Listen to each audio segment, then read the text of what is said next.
Forget all your stats, forget all your XGs. Watch football with your eyes. Watch football like not Nico says. He gets you on the edge of your seat. Watch that.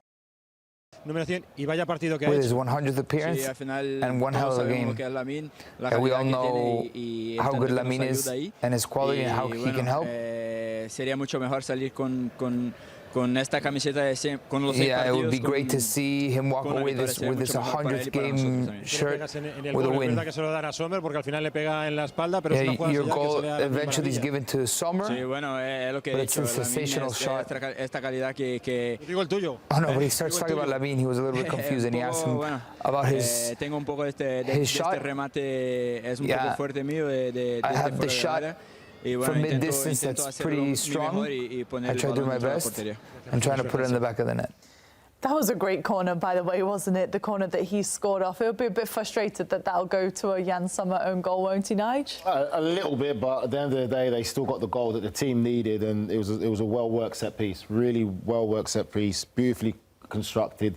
The strike was as pure as it gets there. Comes off the crossbar, and obviously, unfortunately, for Sommer, it comes off the back of his head, but beautiful. It's come a long way from your club, Grell. Leeds United a couple of seasons ago in the Premier League and now Ballon d'Or candidate. It's the beauty of football, though. It's why we all play. It's why you all watch it, because there's so many storylines. And also you can be at even worse clubs and then play at the highest of levels. But, I mean, when you're a good player and you know you're a good player, you're always going to go to the top, and he's done that. I mean, the strike from the set piece is incredible. They look at it, they know that Inter are very good at set pieces. Instead of putting it in the box aimlessly, they said, okay, let's draw something up. Let's use one of the plays we drew up, and the strike is just pure quality. Mm-hmm. Do you think that the Ballon d'Or winner this year will come from Barcelona, Nico?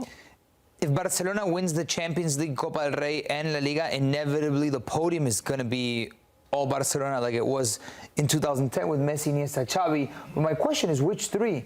Because if you got to pick a podium of three, Yamal and Raphinha are probably going to be on there, but you've also got Lewandowski and Pedri, and depending how he plays a hand, how he can influence a potential Champions League final, big if, right? But between those four, it's very difficult to choose because Pedri's the best midfielder in the world.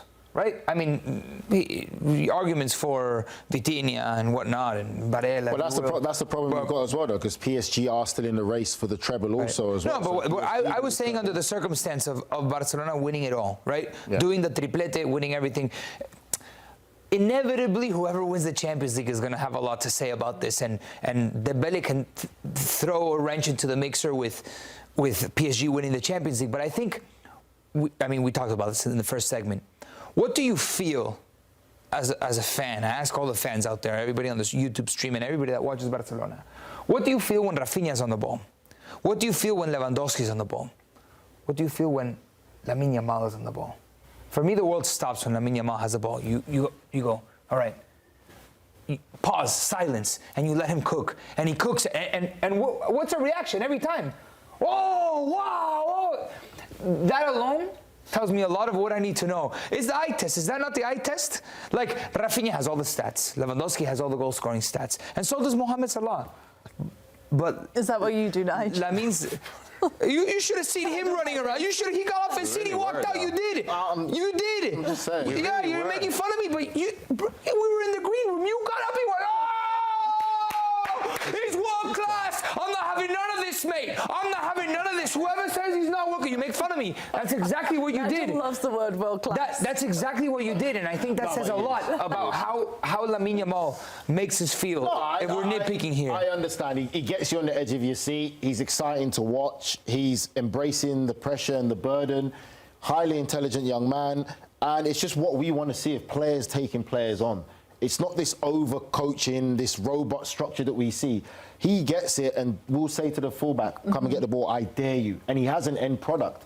It's not just doing it for the sake of it, and he loses the ball and we're like, he's young. He's playing at such an elite level that he does get you an edge. Do you like the full package? Because in Spain he was not criticised, but the way that sometimes he handles the media and he says things, and then other players maybe say, oh, well, maybe he didn't mean it in that light. Maybe this was taken out of context. But Barcelona continue to put him out there. I'm going to pull up your old tweets from when you were 17 years old. But exactly. I'm going to go find you on Instagram. I was in my underwear playing PlayStation, eating a bowl of cereal.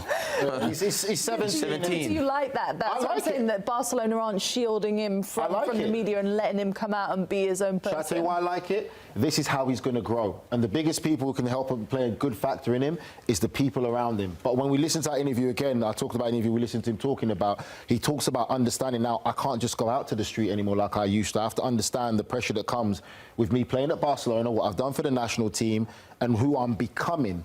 And he's embracing it. And I think it's a great way for a young player to learn and continue to develop. I don't think he said anything too outrageous or too crazy at the moment, but I like the fact of he's being real and authentic. And I think the average and the most neutral football fan would only grow to gravitate to love him even more because it's what we want. We've been dying for this for so long, just to get a player just going to go out there, I'm going to take you on. I'm going to make something happen, and just embraces it. If he's not if he's not the best player in the world, then two things it can be that the judges or the people voting on it say, okay, he's going to eventually win, right?